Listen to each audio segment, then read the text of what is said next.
जहां पर श्रीवास है वहां पर लोगों को कमी क्या होगी? श्री के वास में आकर्षण ही ऐसा है कि हम जैसे सैकड़ों मनुष्य उनके प्रभाव से खींचे चले आवेंगे। श्रीवास पंडित इस गूढ़ोक्ति से बड़े प्रसन्न हुए और उसे चैतन्य महाप्रभु के ऊपर घटाते हुए कहने लगे। चैतन्य महाप्रभु की प्रथम पत्नी का नाम लक्ष्मी था कि जब लक्ष्मी देवी थी तब थी, अब तो यहां श्रीवास नहीं है, अब तो नवद्वीप से अंतर्ध्यान हो गई है। प्रभु ने जब देखा श्रीवास बात हमारे ऊपर घटाने लगे, तब जल्दी से कहने लगे, पंडित जी ये आप कैसी बात कर रहे हैं? श्री के माने हैं प्रभु के भक्त, और जहां आप जैसे भक्त विराजमान है वहां श्री का वास अवश्य ही होना चाहिए। भला ऐसे स्थान को छोड़कर भक्ति श्री कहां जा सकती है?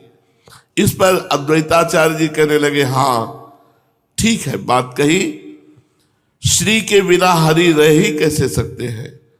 तो श्री अब विष्णु प्रिया नाम रख करके नवद्वीप में अवस्थित है। उन्हीं के साथ आप विराजमान हैं। विष्णु प्रिया भी श्री जी है, क्योंकि विष्णु प्रिया लक्ष्मी, बड़ा भक्तों का भाव। श्री विष्णु प्रिया बन करके अब श्री नवद्वीप में विराजमान है। बात को दूसरी ओर घटाते हुए महाप्रभु ने कहा, श्री तो सदा से ही विष्णु प्रिया है, ये भक्ति प्रियो माधवा, भगवान को तो सदा भक्ति प्यारी है, इसलिए श्री का सही उत्तर भक्ति ही है। ये सुनकर आचार्य जल्दी से प्रभु को प्रणाम करते हुए बोले। तभी तो प्रभु ने एक विग्रह से लक्ष्मी रूप से उन्हें ग्रहण किया और फिर अब श्री विष्णु प्रिया के रूप से उनके दूसरे विग्रह को अपनी अर्धांगिनी बनाया है। इस प्रकार बड़ी हास्य विनोदमयी भक्ति संबंधी बातें हो रही थी कि प्रभु के घर से एक आदमी आया और उसने नम्रता पूर्वक प्रभु से निवेदन किया, सची माता ने कहलाया है कि आज अद्वैताचार्य घर में ही भोजन करें, कृपा करके वे हमारे आज के निमंत्रण को स्वीकार करें। उस आदमी की बातें सुनकर प्रभु ने उसे कुछ भी उत्तर नहीं दिया। जिज्ञासा के भाव से आचार्य के मुख की ओर देखने लगे। प्रभु के भाव को समझकर आचार्य कहने लगे, हमारा अहोभाग्य, जो जगन माता ने हमें भोजन के लिए निमंत्रित किया है, इसे हमें अपना सौभाग्य समझना चाहिए। बीच में ही बात को काटते हुए श्रीवास पंडित बोले, इस सौभाग्य सुख को अकेले ही लूटोगे या हम सबको साझी बनाओगे? हमें तो अकेले कभी इस आनंद का उपभोग नहीं करने देने का विचार है, अर्थात हम भी साथ चलें आपके। यदि गौरांग हमें निमंत्रित ना भी करेंगे तो हम सची माता के समीप जाकर याचना करेंगे। वे साक्षात अन्नपूर्णा ही ठहरी, उनके दरबार से कोई निराश होकर थोड़ी ही लौट सकता है। आचार्य महाशय, तुम्हारी अकेले ही दाल नहीं गलने की, हमें भी साथ ले चलना पड़ेगा। आचार्य अद्वैत और महाप्रभु वैसे तो दोनों ही सिलहट निवासी ब्राह्मण थे, किंतु दोनों का परस्पर में खान पान एक नहीं था।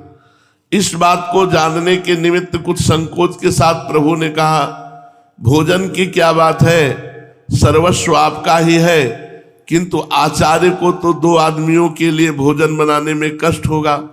इस पर आचार्य बीच में बोल उठे, मुझे क्यों कष्ट होने का? कष्ट होगा तो सची माता को होगा, सो वे तो जगन माता ठहरी, वे कष्ट को कष्ट मानती ही नहीं। यदि वे बनाने में असमर्थ होंगी तो फिर हमको बनाना ही होगा। इस उत्तर से प्रभु समझ गए कि आचार्य को अब हमारे घर का भोजन पाने में किसी प्रकार की आपत्ति नहीं। असल में प्रेम में किसी प्रकार का निश्चित नियम है ही नहीं। ये नहीं कह सकते कि सभी प्रेमी सामाजिक नियमों को भंग कर दे या सभी प्रेमी अन्य लोगों की भांति सामाजिक नियमों का पालन ही करें। इनके लिए कोई निश्चित नियम नहीं। भगवान राम जैसे सर्वश्रेष्ठ प्रेमी ने सीता जी की परीक्षा की अग्नि परीक्षा ली और फिर अंत में सीता जी को वनवास दिया। इसके लिए कोई कह नहीं सकता कि इसका क्या कारण। लक्ष्मण का परित्याग जैसे असह्य और वेदनापूर्ण कार्यों को इसलिए किया जिससे लोक संग्रह का धर्म अक्षुण्ण बना रहे। इसके विपरीत भगवान श्री कृष्ण ने प्रेम के पीछे सामाजिक नियमों की कोई परवाह नहीं की। अब भी देखा जाता है बहुत से अत्यंत प्रेमी सामाजिक और धार्मिक नियमों में दृढ़ रहकर बर्ताव करते हैं और बहुत से इन सब की उपेक्षा भी करते देखे गए हैं। इसीलिए प्रेम पंथ के लिए कोई निश्चित नियम निर्धारित नहीं किया जा सकता। ये तो नियमों से रहित अलौकिक पंथ है। आचार्य के लिए प्रभु के घर में क्या संकोच था। प्रेम में कोई नेम रह नहीं जाता और नेम के बिना प्रेम होता नहीं। पहले जो ब्राह्मण लोग थे बड़े नियम वाले होते थे।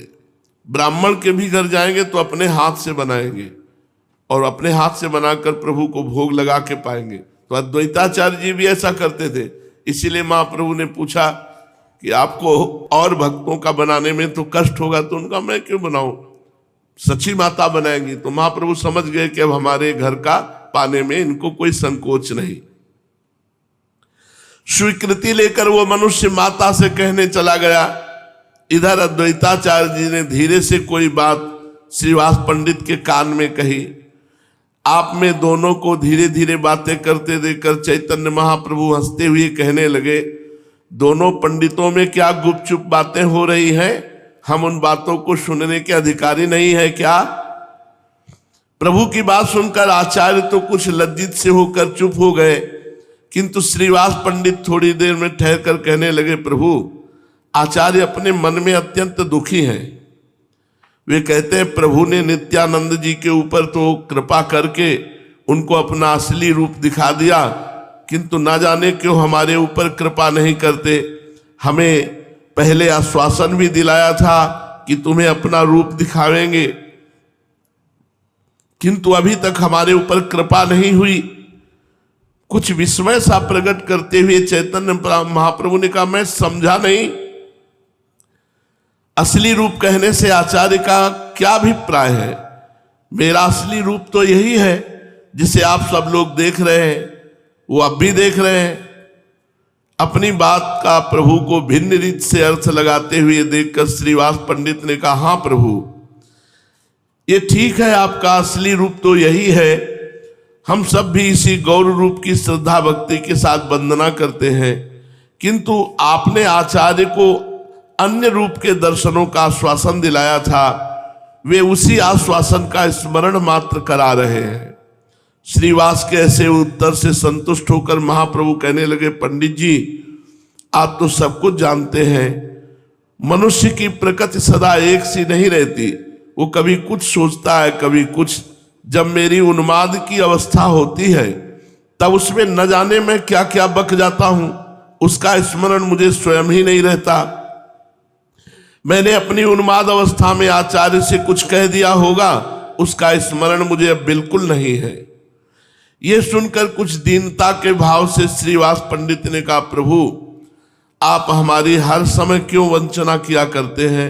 लोगों को जब उन्माद होता है तब उनसे अन्य लोगों को बड़ा भय होता है, लोग उनके समीप जाने तक में डरते हैं, किंतु आपका उन्माद तो लोगों के हृदयों में अमृत सिंचन सा करता है।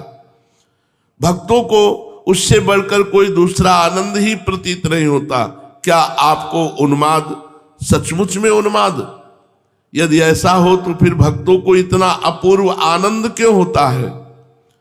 आप में सर्व सामर्थ्य है, आप जिस समय जैसा चाहे रूप दिखा सकते हैं। महाप्रभु ने कहा, पंडित जी सचमुच आप विश्वास कीजिए, किसी को कोई रूप दिखाना मेरे बिल्कुल अधीन नहीं है। किस समय कैसा रूप बन जाता है इसका मुझे स्वयं पता नहीं चलता।